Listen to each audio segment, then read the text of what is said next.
네, 여러분 안녕하세요. 홍선입니다.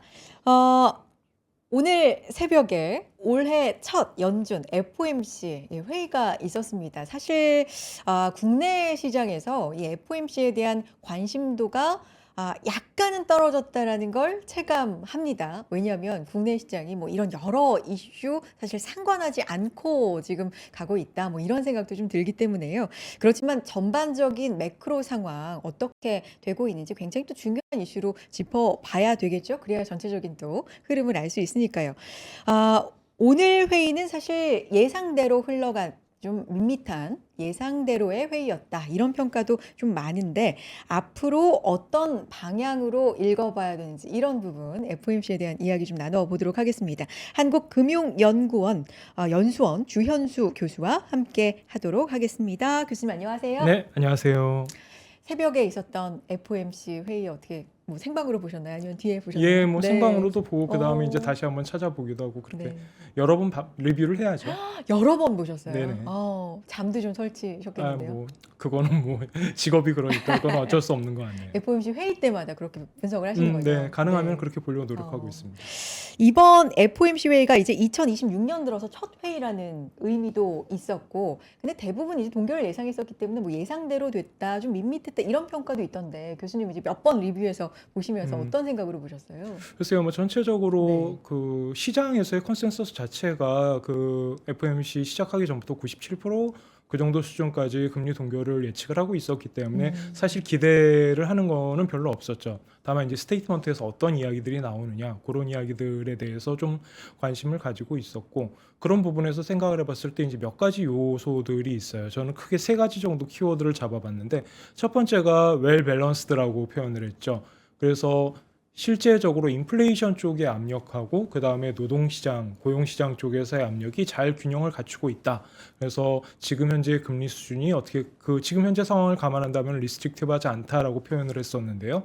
그런 식으로 이야기를 하면서 지금 현재 균형이 잘 갖춰져 있다라는 게 첫 번째 얘기. 거기에서 웰 밸런스드가 이제 인상에 남았고요. 두 번째가 이제 뉴트럴하다라는 측면이 되는 거죠.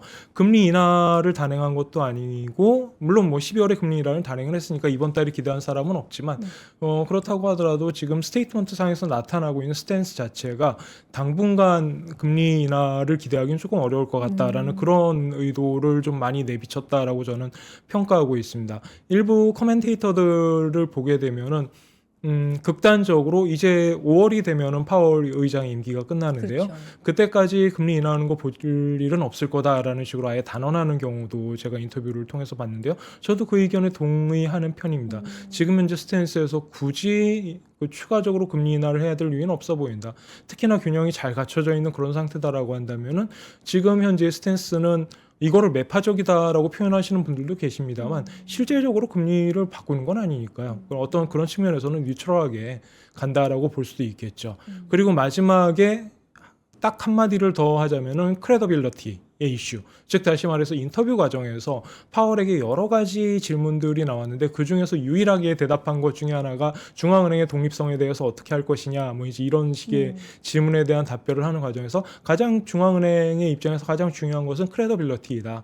이거를 우리가 뭐 어떤 다른 정책 아니면은 다른 인사가 와서 어떤 정부의 그 휘둘림에 휩싸였을 때 그 중앙은행이 한번 그런 식의 신뢰성을 훼손시키게 되면 그거를 회복하기에는 굉장히 어렵다라는 이야기를 하면서 그 지금 현재 파월이 직면하고 있는 어떤 정치적인 상황에서 자신을 포함한 그 FOMC 위원들이 가지고 있는 자세, 즉 중앙은행의 독립성에 대해서 절대적인 지지를 보내고 있다라는 점, 요 세 가지 정도를 지적해 볼 수 있을 것 같네요. 연준이 올해 첫 FOMC에서 금리 동결을 했고 뭐 성명서나 아니면 파월 의장의 인터뷰를 통해서 어떤 부분을 포인트로 좀 봐야 되는지 쭉 정리를 해주셨는데 직전까지 세 차례 연속 금리 인하를 했는데 동결을 했을 때는 교수님 말씀하신 것처럼 이제 이유가 있는 거잖아요. 네네. 금리 인하라는 건 어쨌든 경기를 좀 우리가 단순하게 생각하면 좀 살릴 필요가 있을 때. 근데 지금은 그럴 필요가 없이 경기가 괜찮다. 그리고 다소 인플레가 높기는 하지만 전보다는 완화됐고 실업률도 안정화 조짐 그러니까 전반적으로 말씀하신 것처럼 웰 밸런스드가 오늘의 그러니까 포인트였던 건가요? 네네. 네. 그 전체적으로 봤을 때 뭐 이제 여러 가지 이야기들을 네. 하고 스테이트먼트도 여러분들 다 보셨겠습니다만 일단 지금 경제 환경에 대해서 이야기를 할 때 가장 먼저 나오고 있는 이야기는 지난달과 비교를 해봤을 때 지난번 같은 경우에는 그 경기가 확장되어 있는 과정에서 모디스트 익스펜션이라는 표현을 써요. 그러니까 완만하게 익스펜션 그 경제가 확장되고 있다라는 식으로 표현을 하는 거죠. 그런데 이번 달에 나온 스테이트먼트에서는 이거를 모더레이트 대신에 솔리드라는 표현을 사용합니다. 좀 더 경기가 좋다. 그렇지. 경기가 확장? 좋다라고 표현할 수 있을지는 네네. 모르겠습니다. 하여간 그 경기가 올라가는 익스펜션 되는 과정이 굉장히 그 강건하다. 뭐 이제 이 정도로 그 표현을 할 수가 있는 거죠. 그러니까 견조한 속도로 예, 뭐 확장이 그렇게 된다. 해석을 할 수 있을 겁니다. 네. 그렇기 때문에 이 단어 한 단어의 그 변화라는 게 사실 크게 의미를 줄 수 있다라고 보는 거죠. 지난번까지만 하더라도 이제 3분기 자료가 나오고 3분기 GDP가 4.3 정도 이야기를 했을 때 이게 약간 계절성이 있고 4분기가 되면은 뭐 또 이런저런 이야기 연방 정부의 셧다운 이슈도 있었고 그래서 이게 전체적으로 안 좋아질 수 있다라는 이야기를 하면서 그냥 그 모디스트한 익스펜션이라고 표현을 했다라고 한다면 이번에는 그런 것들을 다 경험하고 나서 이제 4분기 자료들이 나오고 있는데 이때가 그 견조한 경제 성장을 이루고 있다라는 식으로 이코노믹 시츄에이션에 대해서 설명을 했단 말이죠. 그러면 어느 정도 12월보다는 확실히 개선됐다라는 식으로 우리는 해석할 수가 있는 그런 상황이 되는 거죠. 그리고 고용 시장에 대해서는 지난달 같은 경우에 뭐라고 표현했냐면은 그 job gain 그러니까 일자리가 추가되는 이게 이제 점차로 늦어지고 있다라고 표현을 해요. 일자리가 추가되는 게 점차로 늦어진다. 네, 그러니까 예를 들어 대표적으로 이제 non-farm payroll 같은 경우에 이게 계속해서 일자리의 개수가 증가하면 그 숫자가 커져야 되는데 비농업 그게 고용. 아니고 네. 이제 점점 그 마이너스 테리토리로 넘어가기도 했고 뭐 5만 단위 뭐 이 정도가 된 거죠. 그러니까 굉장히 그 일자리가 추가되는 게 그 속도가 늦어지고 있다라는 그런 식으로 표현을 했고 그 다음에 두 번째로 그 결과로 인해 가지고 실업률이 높아지고 있다라고 표현을 했었어요. 지난번에. 네네. 네. 그런데 이번 달에 표현한 거에서는 이거를 그러니까 잡 게인 자체는 즉 고용 그 일자리가 늘어나는 것 자체는 여전히 낮은 수준인데 여기에서 unemployment 즉 실업률 자체가 안정화되는 모습을 보이고 있다라는 식으로 표현을 해요. 그래서 그 조금 이따가 보여드리겠습니다만 실제적으로 여기에 대해서 U6나 아니면은 그냥 실업률 자체를 보여주면서 12월에 조금 개선되는 모습을 보여줬다라는 그 사례를 보여주면서 이것이 바로 안정화되는 발레다라고 이야기를 하는 거죠. 그러니까 고용시장이 즉 고용시장이 약화되는 거는 사실인데 그 속도가 어느 정도 그 안정화되는 그런 모습을 보여주고 있다. 라는 식으로 해석을 하면 되겠죠. 그리고 세 번째로 이제 인플레이션 이야기를 해야 되는데 인플레이션 자체는 그 지난달이나 이번 달이나 문구로는 맥락상 동일합니다. somewhat elevated라고 해가지고 약간 인플레이션 압력이 높은 수준에 가 있다라고 이야기를 하는 거죠. 이 예를 들면서 파월 의장이 인터뷰 과정에서 뭐라고 얘기를 하냐면은 지난 12개월간 인플레이션은 3% 수준이고 이거는 1년 동안 거의 변하지 않았다. 즉 수렴하는 과정을 거치지 않고 있다라는 거죠. 그렇기 때문에 약간 높은 수준에 있다라는 거고 특히나 연준의 인플레이션 타겟인 2%와 비교를 해봤을 때 이런 식의 모습을 보이는 거는 연준 입장에서는 부담스러운 그런 부분이다라고 이야기를 할 수가 있는 거죠. 다만 이렇게 이야기를 하면서 흥미로웠던 점은 그래서 총체적으로 이야기를 할 때 고용시장에 대한 이슈가 있고 그 다음에 인플레이션에 대한 이슈가 있고 인플레이션 같은 경우에는 상방 압력이 존재하고 그 다음에 고용시장 자체가 둔화되는 거는 맞는데 양쪽의 압력이 점차적으로 사라지고 있다라고 표현을 합니다. diminish라는 표현을 사용을 했죠.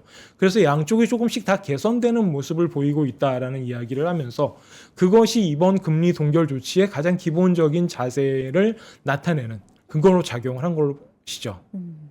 근원 PC 기준으로 이제 보자면 3%로 작년하고 좀 거의 같게 가고 있다라고 물가적으로는 좀 평가를 한 건가 봐요. 예. 네. 이 자료가 네. 물론 뭐 이제 네. CPI 기준으로 했을 때 2.7, 네. 2.8 이런 식으로 나왔는데 네. 그 이야기를 하는 게 아니고 실제적으로 하나의 숫자를 얘기를 할 땐 장기적인 이야기를 해야 되잖아요. 그렇기 때문에 파월 의장이 제시를 한 거는 지난 12개월간 CPI의 평균을 따져보면은 약 3% 정도를 보이고 있다라는 식으로 표현을 한 거죠. 네. 그러면 인플레, 고용, 두 마리 토끼 혹은 두 가지 맨데이트, 의무라고 이제 항상 표현을 하는데 이번에는 어디에 조금 더 무게감, 방점이 찍혔다 이렇게 평가하세요? 네. 일단 스테이트먼트 자체에서 어떤 양쪽에 대해서 크게 그 포커스를 두거나 그런 모습은 보이지 않았습니다. 이것 또한 균형 있게. 예, 그 잘 뭐 균형이 갖춰져 있고 네. 일단 양쪽에 다 압력이 둔화되었다라고 얘기를 하고 있으니까 연준 입장에서는 뭐 만족스러운 그런 형태다라고 얘기를 하고 있을 텐데 다만 흥미로운 거는 인터뷰하는 과정에서 그 인터뷰를 이제 질문을 하는 그 기자들의 거의 주된 포인트는 거의 다 고용과 관련된 질문이었다라는 점은 조금 흥미로웠습니다. 그건 뭐 어떤 좀 함의가 있을까요? 네. 전체적으로 있을까요? 이런 부분이 있는 거죠. 12월에 이제 그 고용과 관련된 이야기, 즉 실업률이 높아지고 있고요 등등등 여러 가지 이야기를 하면서 노동시장이 전체적으로 안 좋아지고 있다라는 이야기를 했을 때 아무래도 계속해서 고용시장이 안 좋은 쪽으로 갈 것이다라는 게 전체적인 흐름이었고 그거에 따라서 12월에 금리 인하를 했는데 이번에는 왜 금리가 동결이냐? 그럼 그런 관점에서 봤을 때 연준이 바라보고 있는 고용시장은 어떤 식으로 달라지고 있느냐라는 점을 거기 있는 기자들이 많이 물어본 거죠. 그래서 그 부분에 대해서 이제 제가 그래프를 하나 준비를 해왔는데요. 보여주세요. 이제 고용 시장에서 그 스테빌라이제이션을 나타내고 있는 지표로는 뭐가 있느냐라고 이야기를 했을 때 파월이 지적한 게 실업률하고 U6였어요. 아까 말씀을 드렸었죠.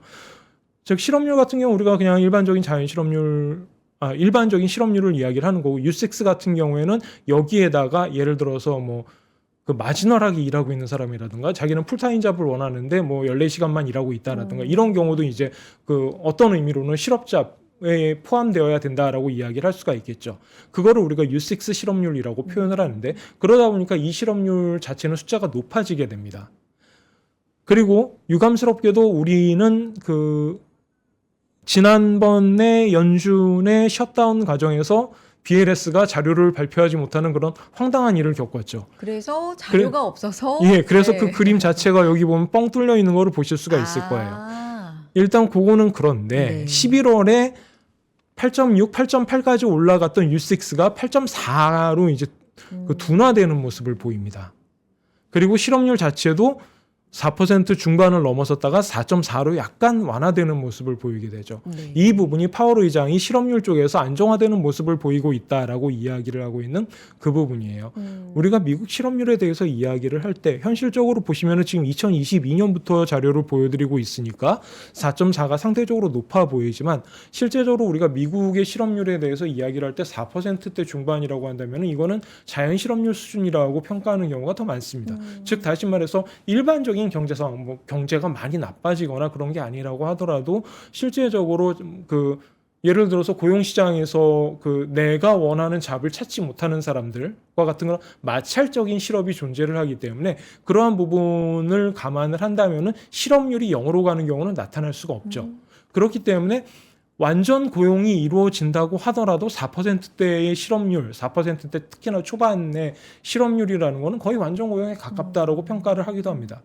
물론 뭐 최근의 수치와 비교하면은 그게 말이 되나라고 생각할 수도 있습니다만 장기적으로 볼 때는 그렇다라는 얘기죠. 그런 관점에서 본다라고 한다면은 이번에 연준에서 제시할 때 이것이 그 고용 시장에 안정화되는 어떤 하나의 단초로서 작동을 한다라는 그런 표현이 이 자료로 잘 보여질 수 있다라는 거죠. 그 다음에 이제 심리와 관련된 이야기를 하는데요. 이거는 이제 컨퍼런스 보드의 컨슈머 컨피던스 인덱스라고 해가지고 이제 소비자들의 어떤 신뢰 지표를 이야기를 하는 겁니다. 여기에서 이야기를 하는 거는 조금 다른 관점의 이야기를 하고 있어요. 지금 파월 의장이 이 인터뷰 과정에서 두 가지 지표를 제시를 했는데 첫 번째가 U6와 관련된 실업률이었고 두 번째가 그런데 사람들이 바라보는 심리적인 부분에서는 약간 문제가 있다라고 이야기를 합니다. 그게 이 컨퍼런스 보드의 CCI가 되는 거죠. 여기를 보시면은 이 부분은 이제 현재 상황을 나타내는 지표인데요. 네. 왼쪽을 보시면은 왼쪽이 비즈니스 컨디션이 좋을 때, 즉 업황이 좋을 때, 업황이 좋으냐라고 물어보는 거죠. 그 다음에 두 번째가 일자리가 풍부한가라고 물어보는 겁니다. 그 다음에 이쪽 색칠이 되어 있는 부분은 업황이 나쁜가라고 물어보는 질문이고요. 그 다음에 두 번째는 일자리가 찾기 어려운가라는 질문을 던진 거죠. 네. 이렇게 봤을 때 여기 하늘색으로 표시되어 있는 게 지난달 자료이고요. 그 다음에 진한색으로 표현되어 있는 게 이번 달에 발표된 자료입니다. 그러면은 업황이 좋은가요? 라고 물어봤을 때 네라고 대답한 사람은 19.8%에서 17.9%만큼 하락했다라는 거죠. 그리고 일자리는 충분한가요? 라고 물어봤더니 27.5%가 지난달에는 예라고 대답을 했는데 이번 달에 보니까 23.9%로 줄어들었다라는 거죠. 둘 다 좀 안 좋아졌네요. 네, 좀 안 좋아졌다라는 네. 얘기죠. 그리고 이제 반대쪽으로 가서 그러면은 업황이 나빠졌나요? 라고 물어보면 네라고 대답한 사람이 17.6에서 17.8로 뭐 거의 비슷한 숫자입니다만 소폭 증가하는 모습을 볼 수가 있는 거죠. 그 다음에 일자리 구하기 어려워졌나요? 라고 물어보니까 19.1%에서 20.8%가 예라고 대답을 하고 있습니다. 즉 지금 현재의 소비자들이 바라보는 컨피던스, 신뢰도는 더 나쁜 쪽으로 가고 있다는 거죠. 그렇군요. 이런 괴리가 네네. 조금은 한 가지 더 나타나고. 있는데 네, 좋아요. 요거는 이제 그럼 전망과 관련된 지표예요. 거의 비슷합니다. 업황, 고용, 그 다음에 소득에 대한 이야기까지 세 가지 카테고리에 대해서 질문을 하는데 첫 번째 카테고리에서 업황에 대해서 개선되고 있냐라고 물어보니까 18.7에서 15.6%로 떨어지고 있습니다. 고용이 증가될 것이냐라고 미래 향후 6개월 동안 고용이 증가될 것이라고 예상하느냐라고 질문을 했을 때 17.4에서 13.9로 떨어집니다. 그 다음에 소득은 증가할 거라고 생각하세요? 라고 물어보면 18.8에서 15.7로 떨어지는 걸 보실 수가 있죠. 안 좋은 질문을 해볼까요? 업황이 악화될 걸로 예상되시나요? 네가 늘어나죠. 21.3에서 22.9로 늘어납니다. 네. 고용은 감소할 것 같은가요? 일자리가 더 줄어들 것 같은가요? 라고 물어보니까 26%에서 28.5%의 사람이 더 줄어들 것 같은데요? 라고 이야기를 해요. 소득은 감소할 것 같습니까? 라고 물어보니까 이거는 약간 반대의 방향으로 나타나죠. 아니요. 소득이 감소할 거라고 예상한 사람은 13%에서 12.6%로 오히려 조금 줄어드는 모습을 보이게 됩니다. 다만 이 자료를 봤을 때 우리가 이야기할 수 있는 거는 사람들의 경제에 대한 신뢰도가 점차 악화되는 모습을 보이고 있다라는 것이죠. 물론 컨퍼런스 보드가 서베이한 자료에서는 그렇습니다. 또 다른 자료에서는 다른 모습이 나타나는데 네. 그 이야기는 나중에 잠깐 따로 드리도록 할게요. 일단 어쨌든 여기까지 간 보면 네네. 네. 이런 상황에서 봤을 때 지금 연준이 바라보는 지표들이 다 좋다라는 건 아니라는 거죠.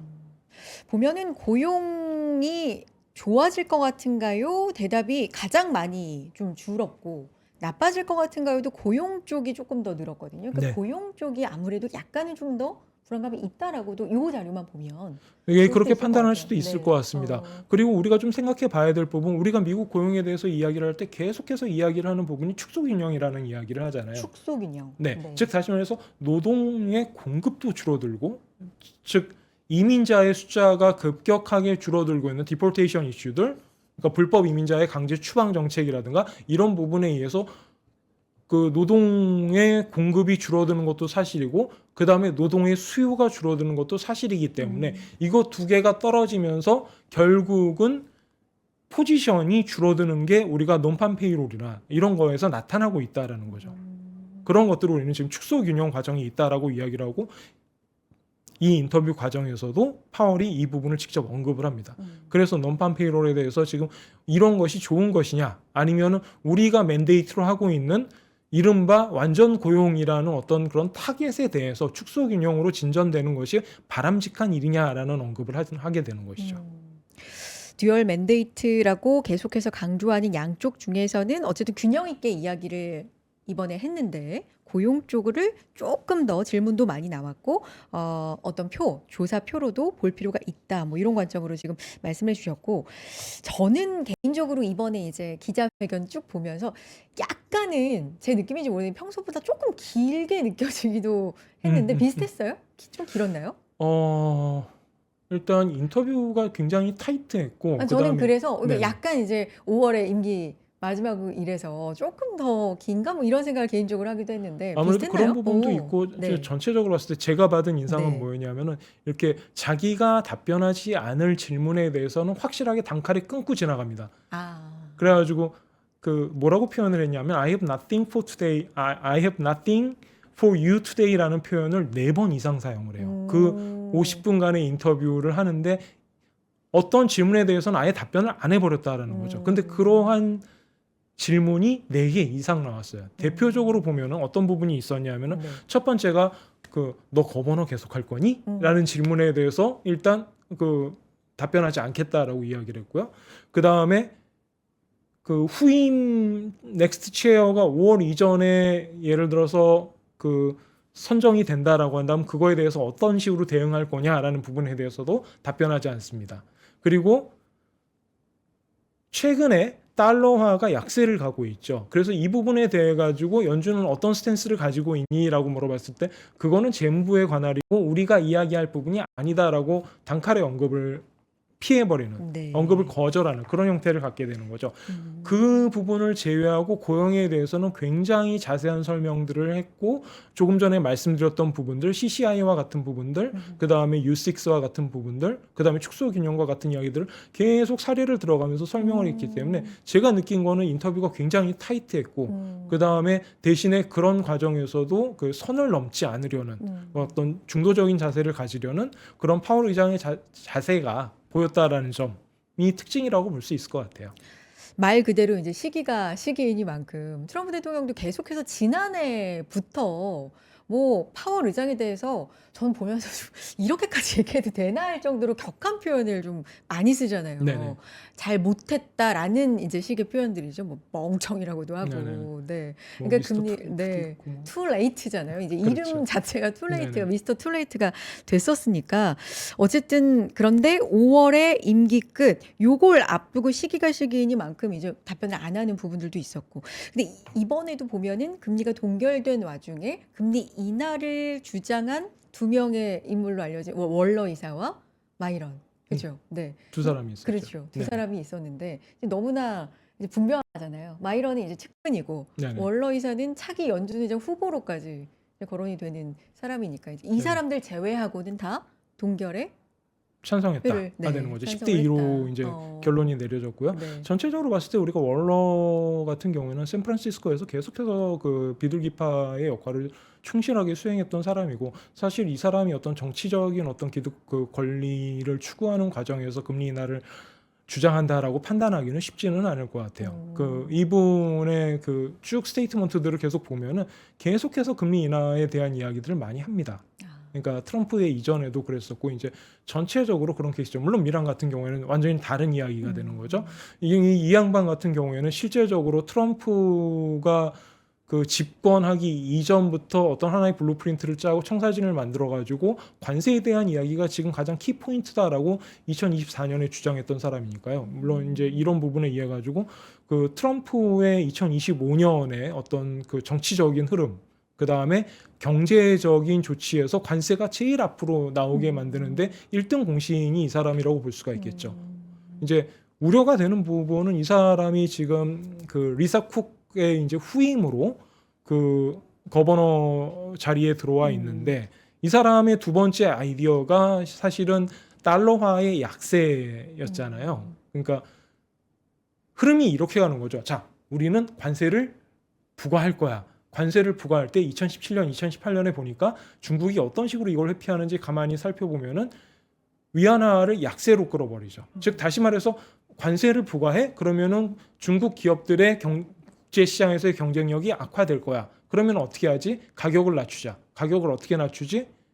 국제 가격을 낮추면 되는 거니까 그러면 환율을 올려버리면 되는 거지 뭐. 달러를 약세. 그렇죠. 네. 그래서 10% 관세를 매기면은 10%만큼 위안화를 평가절하시키고 이런 식으로 진행을 시킨다라는 거죠. 그러면은 실제적으로 관세를 부과하는 목적은 저쪽의 수출을 더 악화시키는, 줄이는 그런 의도를 갖게 되는 건데 그러한 부분이 해결되지 않고 그대로 그냥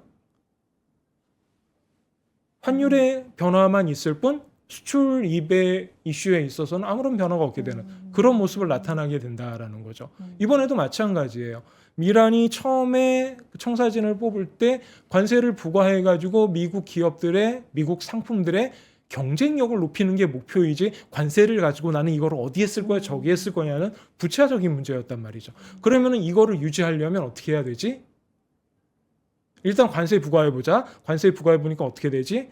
엔화가 160이 가네. 그리고 일부 시장에서는 160을 넘어설 거야. 162, 165 뭐 이런 이야기들을 하고 있었죠. 그리고 원화도 그에 따라 가지고 1,470원, 1,480원, 1,500도 가겠네. 원과 엔이 좀 동조가 되는. 뭐 동조화 때문에 그런 네. 이슈가 발생을 네. 했고 실제적으로 이러한 그 환율의 약세는 관세에 의해서 발생됐을 가능성이 매우 높단 말이죠. 그러면 이걸 몰랐던 것이 아니라 미란이 그 다음에 제시한 것은 뭐였냐면 그러면은 그 다음에 해야 될 일은 뭐냐? 달러화를 약세로 이끌어내자. 그래서 그 상대국 거래 상대방 일본이나 한국의 통화 가치를 상승시키는 그런 방향으로 가자라고 얘기했던 사람이 이 사람이 되는 거죠. 그러니까 이 사람의 입장에서는 지금 그러한 방향으로 이끌어 나가는 과정에서 미국의 금리를 인하시키는 거는 지극히 자연스러운 발상이라는 거죠. 그러면 이제 5월이니까 지금 뭐 당초에는 햇셋이 거의 뭐 확정적인 것처럼 얘기가 나왔다가 그래서 두 케빈과 월러였잖아요. 네, 케빈 햇셋, 케빈 워시 이제 월러이사 그리고 나서 릭 리더 네네. 네 이제 부상을 또 새롭게 했는데 지금 가능성이 제일 누가 높아요? 지금 현재 그 뭐 예를 들어서 가상 인터넷 시장에서 이야기를 하고 배팅을 있는 거는 하잖아요. 네. 릭 리더 같은 사람이 폴리마켓에서 49% 정도가 나오고 있습니다. 거의 과반수에 차지하고 있다라고 볼 수가 있는 거죠. 이분은 그 저기 블랙락에서 네. 그 채권 그 디렉터를 하시던 분이기 때문에 거기서 지금 CIO 역할을 하셨고 대략 한 그 커리어가 30년 이상이 되는 걸로 저는 기억을 하고 있습니다. 그래서 채권 쪽에서 굉장히 유명한 분이고 성과도 굉장히 좋았고 그런 분이에요. 다만 문제는 뭐냐면은 채권을 주로 하시는 분들 입장에서는 채권의 가격이 올라가면 올라갈수록 좋겠죠. 숏을 치는 게 아니라면. 그렇죠? 그러면은 이분 입장에서는 채권 가격이 올라가면 좋으니까 금리가 내린다. 떨어지는 게 채권 트레이더들 입장에서는 좋다라는 겁니다. 그러니까 이분의 자연스러운 스탠스는 나는 그 금리를 떨어뜨리는 게 좋아라고 이야기를 할 수밖에 없는. 그게 그 지난 30년간의 자기 자신을 커리어 패스에서 이제 경험해온 그런 스탠스가 된다라는 거죠. 다만 이제 이분이 재미있는 거는 그럼에도 불구하고 그 중앙은행 연준의 이제 그 독립에 대한 이야기가 이제 그 터져 나왔을 때 딱 명확하게 중앙은행의 독립을 지지한다라고 선언을 해가지고 그런 부분에 대해서는 지금 뭐 전체적으로 그 굉장히 중앙은행 편을 지지하는 그런 스탠스에 서 있긴 합니다만 많은 사람들이 그 트럼프가 만약에 선임을 한다라고 한다면은 그런 스탠스가 유지될 수 있을까에 대해서 의구심을 갖고 있는 것도 사실이죠. 저는 이런 이슈를 보면서 사실 연준 의장이라는 자리가 뭐 그렇게 가볍고 쉬운 자리가 아니기 때문에 뭐 누가 되더라도 정말 대통령의 한마디에 뭐 금리를 그만큼 원하는 대로 내린다든가 이런 결정을 쉽게 할까라는 생각은 물론 있습니다만 어쨌든 후보로 거론되는 사람들 전부는 어떻게 보면 양분한다면 트럼프 대통령의 입맛에 그래도 어느 정도 금리 정책으로는 맞는 사람들이다라고 보면 누가 되든 5월 이후에는 금리 인하가 좀 이뤄질 가능성, 좀 더 속도를 낼 가능성 시장에서는 좀 이렇게 보고 있는 건가요? 그런 개연성이 점점 더 커진다라고 이야기를 해야 되겠죠. 지금 현재 연준 위원들 중에서 보팅 멤버 중에서 트럼프가 그 선임했던 사람이 파월을 포함해 가지고 4명인데 그 중에서 이제 파월이 그 퇴임을 한다고 하면 그 다음에 이제 그 포지션에 들어가는 사람은 다시 트럼프가 이제 메꾸는 셈이 될 거고 점점 가능성은 높아진다라고 봐야 되겠죠. 다만 조금 전에도 말씀드렸지만 이번에 그러면은 금리 인하를 외친 사람은 2명밖에 없었단 말이에요. 그쵸. 그러니까 연준에서 금리 결정을 하는 우리나라식으로 얘기하면 금통위원들이 네네. 되는 건데 FOMC 위원들 입장에서 일단 트럼프가 얘기를 하는 거는 그거는 당신 입장이고 내가 생각하는 바는 다르다라는 사람들이 아직까지는 조금 더 그 많은 자리를 차지하고 있다고 봐야 되겠죠. 거기에다 한 가지 더 말씀을 드리자면은 조금 전에 말씀드렸지만 이제 리사 쿡이라는 그 거버너가 있었죠. 그 미란이 이제 대체했는데 이 사람을 해임하고 소송에 들어갔었죠. 그게 이제 뭐 그때 부동산 관련된 그 문제였죠. 모기지를 네네. 이제 신청을 하는데 거기에 뭐 이제 잘못 기재돼 있다. 그러니까 이런 사람을 연준 그 FOMC 위원으로 둘 수 없다라고 그래서 해임을 시켰는데 리사 쿡 위원이 그거에 대해서 지금 그 소송에 들어가 있고 이 부분에 대해서 대법원의 판단은 지금까지의 흐름으로 봤을 때 약간 그 반트럼프적인 그런 어떤 표현들을 하고 있는 것으로 알려지고 있습니다. 그래서 전체적으로 이런 부분들을 생각해 본다면은 FOMC에서 트럼프의 입김이 강력하게 먹힐 것인가라는 부분에 대해서는 조금 고민해 봐야 될 필요가 있겠죠. 그 쿠기사 해임 재판과 관련돼서 파월 의장이 연준 역사상 가장 좀 약간의 뭐랄까요 독립성에 좀 위협을 받는 뭐 그런 사건으로 표현을 그렇죠. 지금 했더라고요. 두 네. 건이 네, 네. 있는 거지 않습니까? 네. 리사 쿡과 관련된 재판이 있는 거고, 그 다음에 네. 파월에 대해서 법무부가 이제 그 공사비 검사에 하고, 들어간 이제 네. 이런 이야기가 있는데, 이 부분에 대해서 파월은 원래 이분이 이제 변호사 출신이다 보니까 그 이 부분에 대해서 법률적인 검토를 마치고 그 다음에 법률 대리인을 설정한 다음에 스테이트먼트를 냈죠. 그래서 그 자기는 스탠드 펌 하겠다라고 이야기를 했고요. 그래서 오늘 이야기 안 한 것 중에 이런 부분이 있죠. 파월 의장이 5월 15일 날 퇴임, 그 연준 의장에서 이제 퇴임하게 되는데, 임기가 만료가 되는데, 실제적으로 파월 의장은 두 가지의 역할을 수행을 하고 있습니다. 첫 번째는 연준 의장의 역할을 하고 있고요. 두 번째로는 이 연준의 이사로서의 직함을 가지고 있어요. 그러니까 의장이 끝나도 그건 유지가 그렇죠. 되는 거죠. 이 연준 이사로서의 네. 자리는 2028년까지 유지가 되게 되어 있습니다. 네. 그래서 파월 입장에서는 그렇게 나와, 그럼 나는 스탠딩 펌 할 거야. 임기가 되면은 임기가 만료됐으니까 그거는 그만두겠지. 하지만 내가 이사를 그만둔다라고 이야기를 할 수 있을까라는 부분에 대해서 사실 반격을 가할 기회가 있는 거죠. 그래서 그 부분에 대해서 답변을 안 한 거고, 즉 모호하게 만들어 놓는 이제 그런 부분이 생기는 거고요. 그 다음에 이러한 부분을 통해 가지고 실제적으로 트럼프의 어떤 연준의 독립성에 대한 그런 개입을 막고자 하는 의사를 드러낼 수도 있다라는 것이죠. 오늘 답변을 안 하고 피하고 넘어간 단호하게 네. 네 건 중에서 이제 이게 그렇죠. 한 건이 되는 거군요. 공을 던진 거죠. 어떤 의미로는. 그래 어떻게 할래? 이렇게 물어보는 그런 형태가 됐다라고 생각하셔도 될 것 같아요. 교수님 연준을 이렇게 바라보다 보면 약간 이게 이제 드라마나 영화로 만들어도 뭔가 그 안에서의 얘기들이 굉장히 흥미진진할 것 같은 얘기, 뭐 그렇게 바라봐서 그런지 몰라도 뭐 그런 부분들이 좀 있어요. 매번 보시니까 더 좀 느끼실 것 같아요. 아무래도 네. 그 우리가 지금 아까 처음에 말씀하셨지만 연준 이번에 이제 그 통화정책회의가 사실은 별로 관심이 없게 넘어가는 것 같기는 약간 좀 하지만 그런 느낌이 있어요. 실제적으로 연준이 예상 밖의 행동을 하면 시장에 미치는 영향은 엄청나죠. 그렇죠. 그러니까 자다가 벌떡 일어나가지고 야야 다 출근해봐 이런 형태가 나오는 그 정도의 임팩트를 주는 거죠. 한국 시장에도. 그렇기 때문에 우리가 연준을 흥미진진하게 바라볼 수밖에 없고, 이번처럼 이렇게 사실 금리 동결됐어 그냥 다들 자도 돼라고 얘기를 하지만 그게 단순히 저라서 그런 게 아니라 많은 그 이코노미스트 분들이 이번 시장을 보면서 그래서 무슨 얘기를 하고 싶은 건데 글자를 하나하나 이제 쪼아가면서 모디스트가 바뀌었네? 뭐 이제 이런 식으로 그런 식으로 이거를 보고 실제로 어떤 중앙은행이 어떠한 방향으로 나아가는가. 오늘의 가장 큰 이슈는 그걸 거예요. 그래 금리 동결했어 알겠어. 앞으로 얼마나 더? 아까 어떤 사람은 그렇게 얘기를 했죠.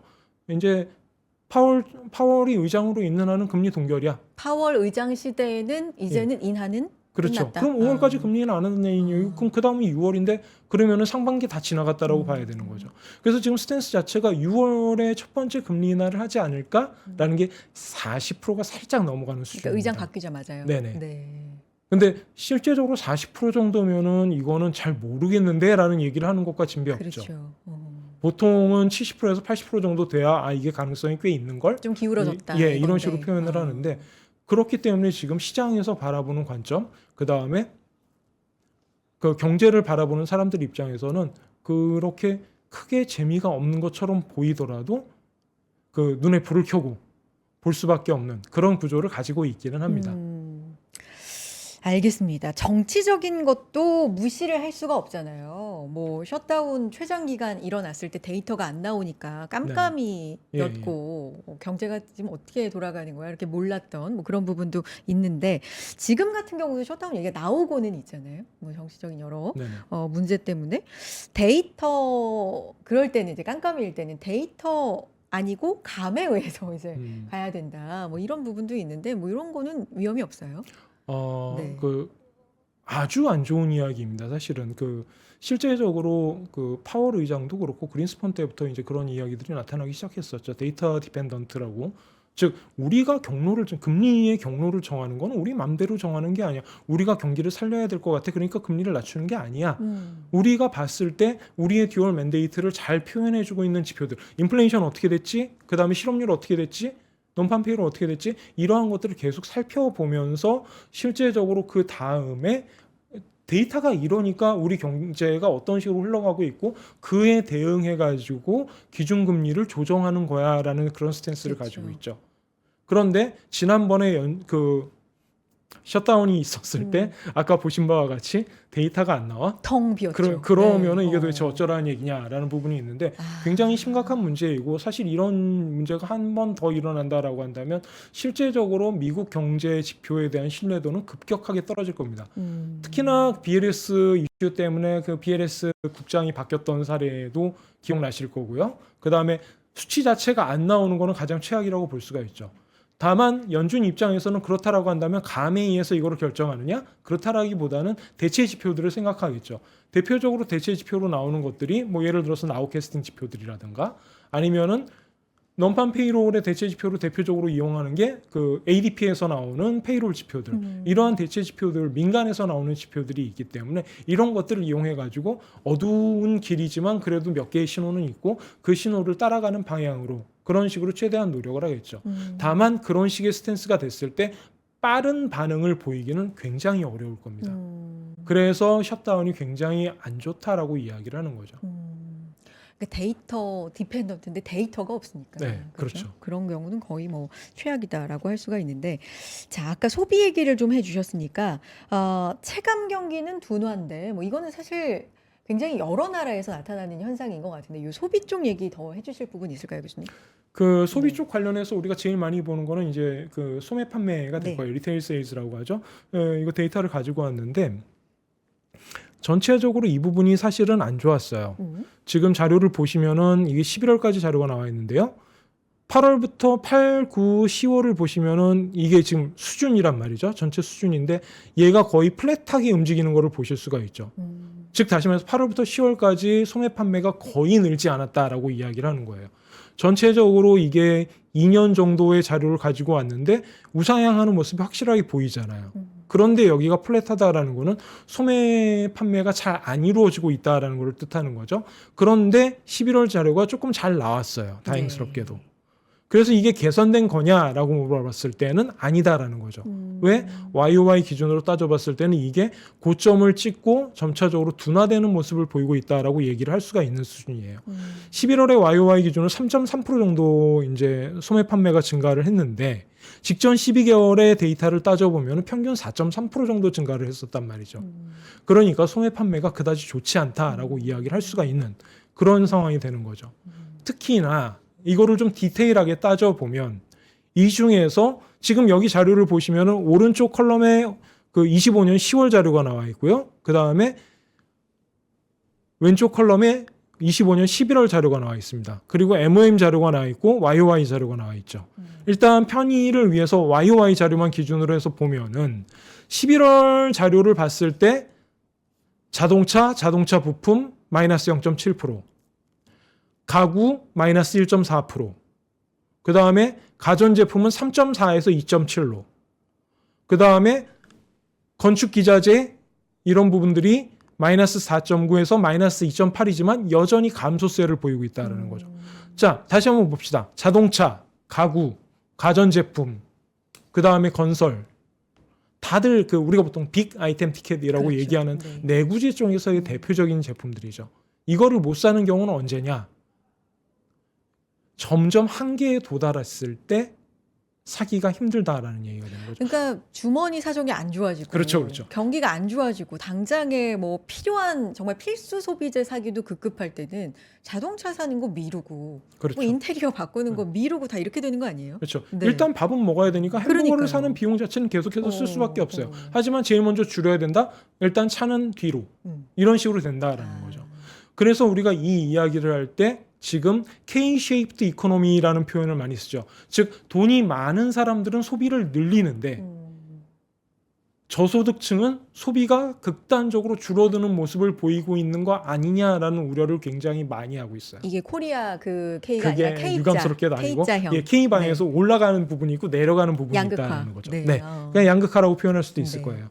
그래서 이런 부분에서 지금 나타나고 있는 문제들이 어떤 부분이 있냐 하면 자, 이 자료는 그 뉴욕 연준의 그 서베이인데 여기에서 채무 불이행할 것 같은 가능성을 물어보는 그런 서베이예요. 무슨 그러니까 돈을 얘기냐면 못 갚는 네. 거예요. 그러니까 자기가 채무를 가지고 있는데 향후 네. 3개월 동안에 디폴트 낼 것 같은 가능성이 얼마나 될까라고 물어보는데 그거를 소득에 따라서 구분을 해서 보여주고 있죠. 제일 위쪽은 소득 5만 달러 미만이에요.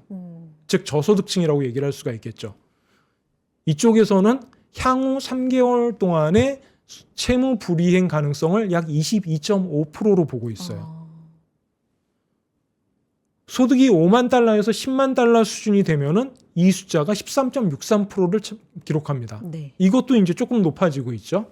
그런데 소득이 10만 달러를 초과하는 사람들의 경우에는 오히려 채무 불이행 전망이 줄어듭니다. 감소하는 모습을 보이죠. 장기적으로. 그래서 6.35%까지 떨어지는 것을 보실 수가 있어요. 네. 여기에서 K자가 보이죠. 우리가 K 쉐이프드 이코노미를 이야기를 하면서 이거는 그 논리적으로 말은 되고 실제적으로도 그런 것 같은데 경험적으로 데이터로 이거를 받침해 줄 수 있는 게 뭐가 있느냐라고 했을 때 지금 대표적으로 나온 게 이 부분이죠. 여기에서 급격하게 올라가는 이 모습을 좀 주의 깊게 봐주시기 바랍니다. 이러한 현상이 나타나는 거는 이때쯤이죠. 언제예요? 이때가 2020년 팬데믹 때가 되는 네. 거죠. 즉 팬데믹 이후 최고 수준으로 지금 채무 불이행의 가능성이 높아졌다라고 지적을 하고 있는 거예요. 특히 누가? 저소득층들이. 네. 그럼 저때 이제 올라가고 나서 2020년 올라가고 나서 내려왔을 때는 사실 이제 그때는 팬데믹 이후에 보조금을 돈을 준 거죠. 네, 네. 많이 풀었던 그렇죠. 정책들이 이제 있었던 거잖아요. 그런 부분들이 네. 있었기 때문에 어느 정도 됐던 거고 네. 실제적으로 이런 가능성은 굉장히 적다라고 봐야 돼요. 이게 지금 우리가 이미 5년 이상 지났으니까 그 저희 기억에 이렇게 흐릿합니다만 그때는 사람들이 죽어나가는 것도 문제였지만 실제적으로 집에서 못 나가는 게 더 큰 문제였단 말이죠. 일단 다 필요 없고 너 출근하지 마가 된 거니까 그러니까 모든 것들이 움직이질 못하는. 그렇죠. 네. 그런 상황에서 임금을 받을 수가 없는 그런 구조가 됐던 거고 그러면은 자연스럽게 디폴트에 대한 우려, 특히나 저소득층의 디폴트 우려는 굉장히 커진다라는 거죠. 이때도 보시면은 10만 불 이상 같은 경우에는 아 그런가 보다 뭐 있는 거 쓰지 이런 식으로 표현할 수가 있는데 이쪽은 굉장히 민감하게 나타난다라는 네. 거죠. 한 가지 자료가 더 있는데요. 이번 자료는 뭐냐면은 우리가 이제 한국에서도 신용카드를 많이 사용을 하죠. 네. 근데 신용카드를 쓰다 보면은 이제 잘못 관리를 하게 되는 경우, 야 너는 신용카드를 너무 많이 쓰는데 여기 채무가 너무 많이 늘어났어. 더 이상 너 신용카드를 못 쓸 것 같아라고 이제 신용카드 회사 쪽에서 신용카드를 그 없애버리는 그런 경우가 발생을 하죠. 이게 그 이야기예요. 비자발적인 신용카드 구좌 폐쇄의 가능성을 이야기를 하는 거죠. 그러니까 신용 점수가 너무 안 좋거나 그런데 아니면, 그거를 네. 신용 점수에 따라서 구분을 한 건데 아. 제일 위쪽에 있는 게 680점 이하. 1000점 만점에 680점 이하는 굉장히 그 저신용자라고 이야기를 할 수가 있는 그러니까 거죠. 지금 위에 떠 있는 선 가장 네네. 진한 파란색이요. 그렇죠. 네. 가장 진한 선인데 네. 이 실선을 보시면은 가장 네. 최근 지표가 얼마까지 나왔냐면은 26.1%가 나옵니다. 거의 최고점인데요. 역사적으로 계속 처음 올라가는. 나오는 수치예요. 아. 그리고 이 수치가 재미있는 것은 뭐냐? 뭐 재미있다라고 표현하면 좀 안 좋은 얘기입니다. 이게 지금 얘기를 하는 게 뭐냐면 최소한 한 개의 어카운트 이상이 폐쇄되는 가능성을 이야기를 하는 거예요. 그러면은 680점 이하의 신용 점수를 가지고 있는 사람들 4명 중에 1명 이상이 계좌가? 한 개 이상의 계좌를 폐쇄당할 아. 가능성이 직면에 있다라는 것이죠. 그냥 고지고대로 이거를 설명을 하자면 그렇게 됩니다. 그리고 더 황당한 점은 여기에서는 정말 K가 보이죠. 680점 이상은 괜찮아요. 큰 네네. 의미 없어요. 네. 뭐 5%대의 가능성 그러면은 예를 들어서 뭐 크게 사고가 났다라던가 아니면은 뭐 정말 어떤 큰 자기 개인의 문제가 있어가지고 그런 식으로 그 계좌가 폐쇄되는 그런 경우가 있을 수 있기 때문에 그거를 감안한다라고 한다면 5% 미만이면은 거의 뭐 그 영향을 미치지 않는다라고 볼 수가 있잖아요. 그러면은 이 저신용 점수를 갖고 있는 사람들한테만 이 압박이 크게 다가온다라는 거죠. 여기에 이제 하나만 더 추가해 봅시다.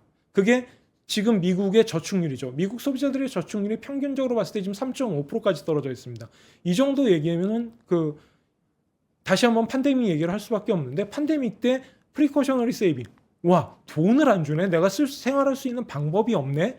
그렇기 때문에 다음번에 돈이 들어오면은 굶어 죽을지도 모르니까 예금을 해둬야 되겠다. 이거는 미국 역사상 처음 있었던 일이에요. 그래서 저축률이 10% 가까이 올라갑니다. 그게 다시 떨어지기 시작해서 그 이전의 평균 수준을 거의 하회하는 3.5%까지 왔어요. 그럼 결국 그 얘기는 뭐냐면 더 이상 쓸 게 없지 않느냐라는 거죠.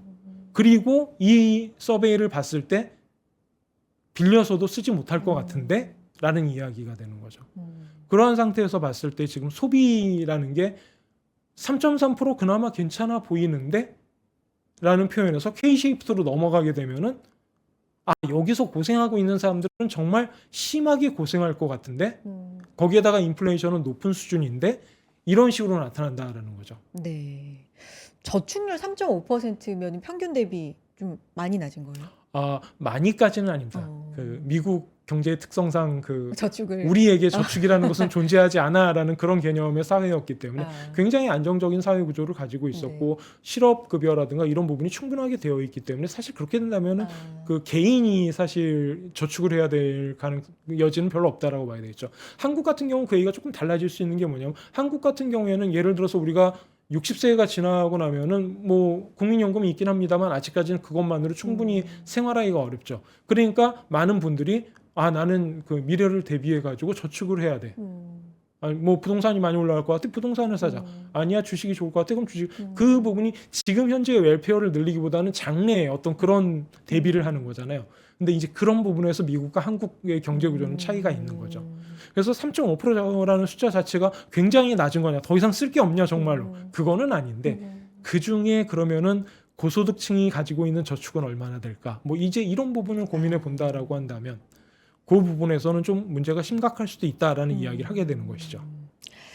알겠습니다. 교수님, 근데 이제 저희가 앞서서도 초반에 이제 들어갈 때 약간 FOMC가 무난했고, 물론 무난했다는 게 뭐 좋은 측면도 있는 거죠. 네, 별 충격이 없고, 그렇게 예상 외에, 뭐 예상 밖에 그런 것들이 없었다, 무난했다. 근데 이제 그러다 보니까 매크로라든지 이런 것들에 관심이 뭐 시장에서 조금은 지금 떨어져 있다, 뭐 이런 생각이 사실 들기도 하거든요. 네네. 네. 그러니까 장세에 따라서 어떤 때는 기업 뉴스, 실적 이런 거에 굉장히 집중하는 때가 있고, 어떤 때는 매크로를 진짜 꼼꼼하게 보는 때가 있는데 한때 그랬다가 지금은 약간 좀 그런 분위기가 아닌 것 같아요. 전체 장세를 좀 어떻게 보고 계세요? 분위기를. 저는 개인적으로 네. 그렇게 된 이유는 경제 지표 자체들이 계속해서 꾸준하게 혼란스럽고, 꾸준하게 네. 혼란스럽고. 그러니까 여기서 혼란스럽다는 말씀을 드리는 이유가 네. 뭐냐면 지금 모든 사람들이 다 고용 시장이 안 좋아지고 있다라는 점에는 동의를 해요. 특히나 논판 페이롤이 마이너스가 나왔을 때 사람들이 충격을 받았죠. 지난 10년 동안 못 봤던 건데. 왜냐하면 그 10년 동안은 계속해서 이게 크게 흔들렸었거든요. 네네. 근데 사실 그 이전으로 돌아가 보면 80년대, 70년대 뭐 이런 식으로 가보면은 마이너스였던 적이 허다하다는 거죠. 경기가 둔화될 때 일자리가 줄어드는 건 당연한 거 아니야? 이제 이런 식으로 해석을 하는 게 이제 맞는 해석이 되는 건데, 그러다 보니까 지금 현재 감각에 이 정도면 어느 정도인가라고 물었을 때 그 부분에 대해서 대답하기가 어렵단 말이죠. 거기에다가 언제나 경제는 실제적으로 경제 정책을 이끄는 사람들이 있어요. 지금은 트럼프 행정부가 그런 역할들을 하고 있죠. 고용 시장에서 이 사람들이 무슨 일을 하고 있습니까? 불법 이민자들을 추방시키고 있잖아요. 노동 공급을 줄이고 네. 있어요. 아까 이야기했던 축소 균형이라는 이야기. 그렇기 때문에 실제적으로 자신들이 갖고 있는 그런 느낌으로 봤을 때는 오히려 이게 진짜로 안 좋은 거야? 라는 식의 생각을 할 수도 있다라는 거예요. 물론 이거에 대해서도 데이터에 따라서 여러 가지 이야기를 할 수 있습니다만, 그런 식의 어떤 혼란스러운 모습, 진짜로 좋은 건지 진짜로 나쁜 건지, 아니면 우리 다 망했다인지, 우리 다 망했다라는 이야기는 제가 지금 그냥 극단적으로 꺼내긴 했습니다. 아무도 그 부분에 대해서 동의하지 않을 거예요. 하지만 조금 전에 제가 보여드렸던 것과 같이 어떤 신뢰 지표들이라든가 심리 지표들과 같은 경우에는 조금 안 좋은 모습들이 나타나고 있단 말이죠. 그래서 이런 것들을 우리가 어떻게 해석해야 되는가? 그렇다라고 한다면 경기가 정말로 나빠지는 걸까? 그런데 반대편에 보면은 뭐가 있냐면은 AI 관련돼 가지고 투자를 미친 듯이 하고 있어요. 그래서 2026년에 IMF는 뭐라고 이야기를 하고 있냐면은 미국 경제 성장률이 2025년 2.1%였다라고 한다면 2026년의 전망치는 약 2.4%로 오히려 더 높아질 거다라고 예상을 하고 있단 말이죠. AI에 대한 투자가 그만큼 강력하게 이루어지고 있고 어느 정도로 강력하냐 하면은 금융시장에서 은행들이 야, 쟤네들 너무 유동성을 흡수하는데 쟤네 채권 더 이상 못 받아주겠어. 라고 이야기를 하는 수준에 도달했을 만큼 유동성을 쓸어가서 그거를 가지고 투자를 하고 있단 말이죠.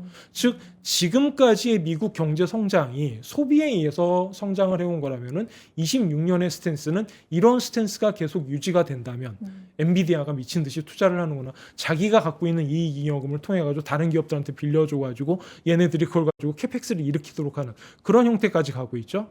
그런 식으로 투자를 중심으로 해가지고 미국 경제 성장률을 높이는 그런 과정에 있다라는 거죠. 그거를 보는 사람들은 미국 경제는 당분간 안정적일 거야. 크게 붕괴되는 일 없을 거야. 라고 이야기를 하기 때문에 이런 부분에서 안정적이 될 겁니다. 그러면 남는 부분은 뭐냐라고 얘기를 했을 때 인플레이션 부분에서는 우리가 아직 얘기를 안 했죠. 여기서 두 가지 정도 얘기를 해볼 수가 있어요. 첫 번째, PPI는 계속 높은 수준이에요. 3%, 코어 같은 경우는 3.5%까지 가고 있죠. 근데 아까 CPI 2.7%, 2.8% 이 정도의 이야기를 하고 있단 말이에요. CPI 그렇게 생각보다 높아지지는 않고 있어요. 얘가 2%로 수렴을 해야 되는데 수렴을 못하는 게 문제지. 목표치까지 떨어지진 않지만 그렇죠. 또 그렇게 튀지도 않고 네. 그냥 그 정도 수준 2.7, 2.8. 이게 뭐냐라는 네. 거죠. 관세가 있고 그 관세가 생산 기업들에게 생산 비용으로 전가가 됩니다. 그렇겠죠? 관세를 부과해야 되니까 로우 머티리얼들, 인풋들 이런 것들의 가격이 올라갈 거예요. 그렇게 되면은 PPI, 생산자 물가 지수가 올라가게 되겠죠. 그래서 얘가 3%, 3.5%까지 올라가 있어요. 그러면 기업들은 기업의 실적을 유지하기 위해 가지고는 뭘 해야 되냐면은 가격 이전을 실시해야 돼요. 즉 최종 가격인 최종 제품 가격, 즉 CPI에 들어가는 제품들의 가격을 올려야만 하는 거죠. 그런 현상이 보이고 있느냐? 파월 의장은 그걸 인터뷰에서 뭐라고 얘기하냐면 지금까지 서서히 나타나고 있었고 이게 2026년도 상반기까지는 계속 진행될 것이다 라고 이야기를 해요. 그런데 이게 충분히 올라가지 않는다라고 한다면 어떤 현상이 발생할까요? 네. 결국 기업 입장에서는 생산 비용은 늘어났고 자기가 벌어들이는 레비뉴 자체는 올라가지 못하는 그런 모습이 나타나겠죠. 그러면은 기업 실적이 떨어질 겁니다. 사람들이 가장 우려하고 있는 부분은 이 부분이에요. 네. 그래서 오늘 이제 주요 기업들 그 실적 발표가 나왔었죠. 네. 이때 좋은 그 실적을 보고 환호한 이유가 이 부분입니다. 아직 괜찮아.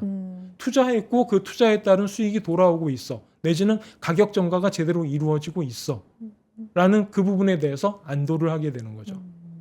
뭐 AI 데이터 센터 투자가 성장에 기여한다는 건 오늘 파월 의장 입을 통해서도 예, 맞습니다. 네, 그 부분에 해볼 대해서 수가 몇 있었어요. 차례 이야기가 나왔었죠. 네. 이런 쪽도 좀 볼 수가 있었고 알겠습니다. 우리 이제 연준 미국의 중앙은행 얘기를 했으면 짧게나마 우리 하는 얘기도 좀 해보면 하는 총재 기자회견 할 때마다 어디에 경제가 지금 방점이 찍혀 있나 이런 부분을 좀 알 수 있어요. 어떤 때는 그게 물가였다가 뭐 어떤 때는 부동산이었다가 최근에는 그게 환율이잖아요. 네, 환율 변동성 뭐 이런 부분인데 환율이 이제 원화가 굉장히 약해지는 방향으로 가다가 다소 좀 안정되는 흐름도 있습니다. 물론 엔화하고의 뭐 동조화 이런 것도 있지만 최근의 상황 그리고 뭐 하는의 대처, 뭐 방향 이런 것도 좀 알려주실까요? 하늘의 스탠스는 네. 사실 작년 11월 이후에 극단적으로 바뀌었다라고 해도 저는 무방하다라고 생각을 해요. 일단 하는이 처음에 이야기했던 거 우리는 금리 인하 기조를 계속 추구할 것이다가 11월에 바뀌었죠. 이 부분이 어떻게 바뀌냐 하면은 그 금리 인하의 가능성이라는 식으로 이야기를 바꾸게 됩니다. 그리고 이번에 이야기를 할 때는 아예 금리 인하의 이야기를 빼버렸죠. 그래서 앞으로는 금리 동결의 이슈가 계속 진행될 거다라고 이야기를 하고 있어요. 이렇게 된 거의 가장 대표적인 사유가 지금 와서 보면 좀 황당하긴 합니다만 작년 12월까지만 하더라도 우리가 바라보고 있는 환율은 1,500원이었어요. 맞아요. 그러면서 그때 이야기 나왔던 거 다시 한번 이제 돌이켜 볼까요? 그때 국민연금은 왜 이렇게 해외 투자를 많이 하고 있어? 투덜투덜. 그다음에 니들은 왜 그렇게 많이 하니? 그다음에 개인 투자자들 서학개미들에 대해 가지고 니들이 많이 해가지고 그 환율이 이렇게 올라가는 거야라고 탓을 하죠. 물론 뭐 거기에 관세도 예, 있고 뭐 뭐 이제 있지만 뭐 이런저런 네, 거 다 네, 있고 거기에다 네. 3,500억 불도 앞으로 뭐 이제 투자도 계속해서 있고. 투자를 해야 네. 되는데 그러면은 이게 환율이 어떻게 될까? 계속해서 달러를 사가지고 음, 그러면은 원화의 가치가 아무래도 낮아질 수밖에 없고 네. 그래서 이게 1,500원을 가는 게 당연한 얘기였고 그 당시에 얘기를 했던 거는 뭐냐면 1,500원은 우리 처음 보는 건데 아니야 한 번 본 적 있어. 외환위기 때 봤지. 뭐 이런 섬찟한 이야기들을 했단 말이에요. 실제적으로 이게 환율이 시장의 어떤 거에 의해서 움직이는 거였음에도 불구하고 그런 걱정들을 했단 말이죠. 그 당시에 그 우리가 이야기를 많이 했던 거 이제 원엔 동조화 현상. 아니 엔화가 160엔을 가는데 원화라고 그게 그럼 1,400원에 머무르겠니? 라는 그런 어떤 자연적인 반응들 그런 것들이 있었는데 그러한 부분에서 하는 입장에서는 금리를 낮춘다라고 한다면은 그거는 결정적으로 대내 금리차가 계속해서 떨어지는 부분이 되고 원화 약세를 야기할 수 있기 때문에 갈 수가 없다라는 식으로 해석을 했었죠. 나쁜 이야기는 아니고 물론 그거 말고도 사실 더 중요한 이야기들이 있죠. 부동산 가격 인상의 문제, 네. 가계 부채의 문제 등등 여러 가지 이슈가 있기 때문에 금리를 낮추는 게 그 정말 불가피한 상황이 아니다라고 한다면 안 하는 게 맞다라는 게 제 주장이었고요. 지금도 마찬가지이고 하는의 입장도 당분간은 계속해서 금리 인하를 단행하지 않을 것이다라고 저는 예상을 하고 있어요. 다만 여기서 한 가지 얘기를 하고 싶은 건 오늘 이제 이게 극단적으로 드러났죠. 제가 그 앞에서 말씀드렸던 거 파월 의장이 인터뷰하는 과정에서 I have nothing for you 오늘 today의 얘기 안 이슈 했던, 중에서 네. 익스체인지 레이트가 있었단 말이에요. 그러면은 하는 입장에서는 과연 환율에 대해서 이야기를 하는 게 타당한 이야기일까라는 점에 대해서는 한번 저는 다시 생각을 해보게 됐습니다. 왜 이 말씀을 드리느냐 하면은 환율과 관련해서 이창용 총재의 스탠스가 사실은 조금씩 바뀌었다라는 점은 염두에 두실 필요가 있어요. 이전에 환율에 대해서 이야기를 할 때, 즉 금리 기준금리를 인하하는 과정에서 이게 환율을 끌어올릴 가능성이 있다라고 기자들이 물어봤을 때 그거는 우리가 신경 쓸 문제가 아니야라는 식으로 표현을 한 적이 있어요. 하느니 금리를 내리는 것은 다른 이유 때문이다. 인플레이션 때문이지 우리가 FX를 보는 건 아니다라는 식으로 이야기를 했었죠. 그러면 만약에 그 스탠스가 맞다라고 한다면 이번에 1,500원이 갔을 때 그러면은 정말 이게 중요한 상황이 아니었으면은 금통위에서 그런 식으로 환율과 관련된 이야기를 하는 게 바람직한 일이었을까? 네. 왜 인플레이션 이외에 다른 이야기를 자꾸 하지? 라는 부분에 대해서는 조금 더 그 한국은행이 그 조심스럽게 접근을 했으면 하는 그런 희망을 오늘 갖게 됐습니다. 그런 걸 또 느끼셨군요. 네, 전해주셔서 감사드리고 이창용 총재 임기도 이제 좀 많이 다가오지 남지 않나요? 않았죠. 그렇죠. 네. 네, 이런 부분까지도 알겠습니다. 오늘 뭐 연준 그리고 한국은행까지도 어떤 부분들 좀 방향성 봐야 되는지 다각도로 말씀해 주셨네요. 한국금융연수원의 주현수 교수 함께했습니다. 교수님 고맙습니다. 감사합니다.